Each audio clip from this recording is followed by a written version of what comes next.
ये आपको अपने पुरखों का इतिहास जानना चाहिए। याद करो भीमा कोरेगांव,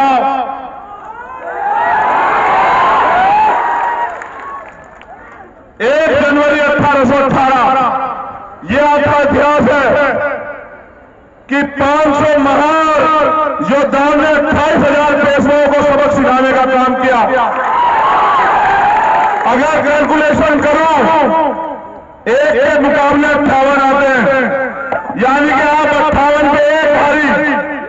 यह आपका इतिहास है। आगे बढ़ो। 1 मार्च 1945 जब जातीय आधारित रेजिमेंट बनी तो आपकी रेजिमेंट बनी चमार रेजिमेंट। चमार रेजिमेंट को द्वितीय विश्व युद्ध में लड़ने के लिए भेजा गया कोहिमा, बर्मा, म्यांमार जिसको कहते हैं। उन्होंने वहां जर्मनी की सेना को धूल चटाने का काम किया। विश्व की सबसे बड़ी सेना को अपने दम पे धूल चटाने का काम किया। उनकी शहादतें वहां हुई कोहिमा में। उनको बैटल ऑनर ऑफ कोहिमा मिला। फिर वो वापस आए। अंग्रेजों ने कहा कि आजाद हिंद फौज के लोग हमें परेशान कर रहे हैं, अब आपकी बटालियन को सुभाष चंद्र बोस के खिलाफ लड़ना पड़ेगा।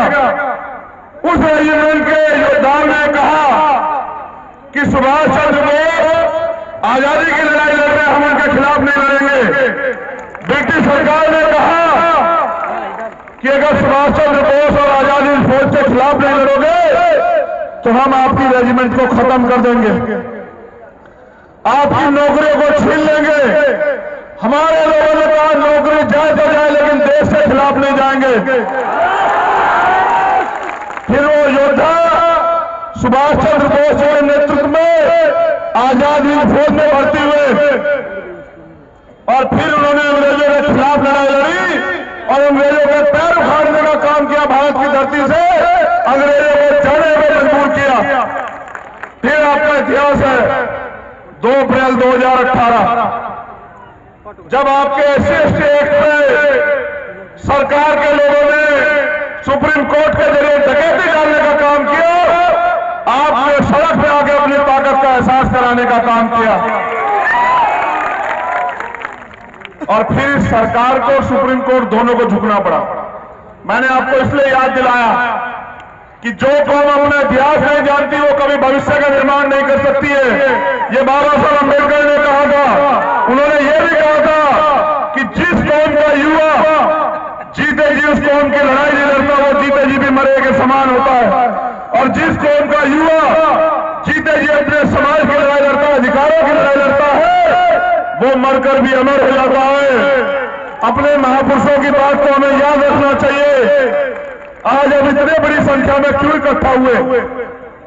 इसके पीछे एक कारण यह है कि हम अपने देश में जिसमें हमारा राज हुआ करता था उस देश में आज गुलामों जैसी जिंदगी जी रहे हैं। खाने को अच्छा खाना नहीं है, पीने के लिए साफ पानी नहीं है, पहनने के लिए अच्छे कपड़े नहीं है, सर पे छत नहीं है, आने जाने के लिए सुविधाएं नहीं है, आर्थिक सशक्तिकरण नहीं है। क्यों? क्योंकि जिनको राज करना था उन्होंने अपने राज करने की आदत को, अपने निर्णय को भुला दिया और जो लोग कम संख्या में हैं वो लोग राज कर रहे हैं। सम्मानित साथियों, बहुजन समाज जोड़ो यात्रा इसलिए है कि टुकड़ों में बटा बहुजन समाज जिन्होंने बुद्ध के रास्ते पे चल के आज से 2000 साल पहले इस देश में राज किया, उनका राज दोबारा इस देश में स्थापित हो। मानवता के कल्याण के लिए सम्राट अशोक का राज वापिस स्थापित हो। इसलिए जो है हमें पुनः टूटे हुए बहुजन समाज को एकजुट करने के लिए बहुजन समाज जोड़ो यात्रा शुरू करनी पड़ी। लेकिन गौर कीजिए, ये यात्रा सिर्फ बिहार में नहीं चल रही है, ये यात्रा मध्य प्रदेश में भी चल रही थी। 12 फरवरी को मध्य प्रदेश में हमने उसको यात्रा को समाप्त किया, लेकिन जब समाप्त किया तो मध्य प्रदेश में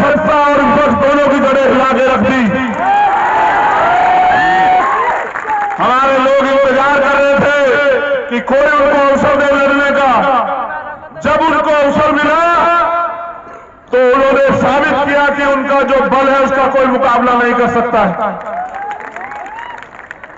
आपकी संख्या बहुत है, लेकिन आप सत्ता पे काबिज नहीं है, इसलिए आपको सारी समस्याओं का सामना करना पड़ रहा है।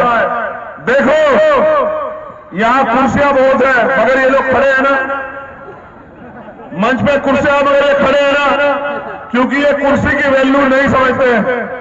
आज जिस दिन ये कुर्सी की वैल्यू समझ जाएंगे कि कुर्सी कितनी ताकतवर होती है, उस दिन ये कुर्सी नहीं छोड़ेंगे किसी के लिए। बैठ जाओ, बैठ जाओ मेरे महापुरुषों, बैठ जाओ। इतिहास तुम्हें भी माफ नहीं करेगा।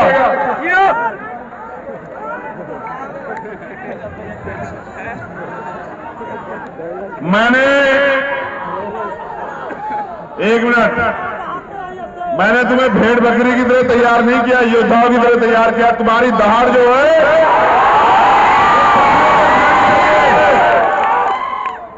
तुम्हारी दहाड़ पटना तक जानी चाहिए। मैंने भेड़ बकरी की तरह तैयार नहीं किया, खून से सिंचा इस आंदोलन को।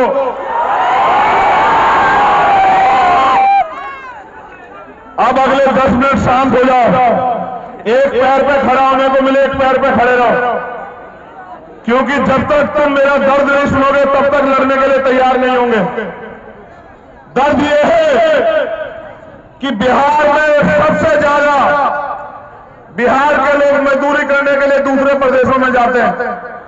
मेरे आज भी याद है, कोरोना काल चल रहा था और सबसे ज्यादा बिहार के लोग वहां से पलायन करके आए। जहां लोग अपनी जान बचाने के लिए घर में घुसे हुए थे, वहां मेरा बहुजन समाज सड़कों पे मारा मारा फिर रहा था। कहीं ट्रेन के आगे मरा, कहीं कहीं और मरा, कहीं पुलिस की लाठी रखाई, कहीं से पैदल निकला, कहीं से बहन ज्योति पासवान अपने पिताजी को साइकिल से बैठ के निकलती है। जो बिहार की धरती हमेशा क्रांति को जन्म देती है, उस बिहार की धरती के साथ ही अन्याय क्यों? मैं जब निकला बनारस से, हजारों हजारों लोग सड़क पे मुझे मिले।